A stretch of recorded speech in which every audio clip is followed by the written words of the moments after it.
আসসালামু আলাইকুম। আমি Mohammad Badruzzaman, store officer, DBL গ্রুপে কর্মরত আছি।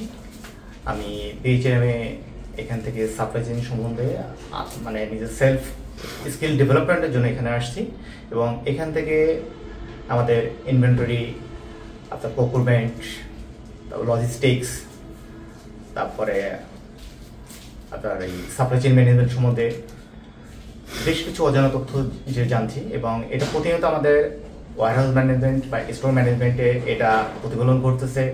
যে ক্রিটিক্যাল সমস্যাগুলো যেগুলো আমরা এখান থেকে জানতে পারছি সেটা সেখানে আমরা ইমপ্লিমেন্ট করছি।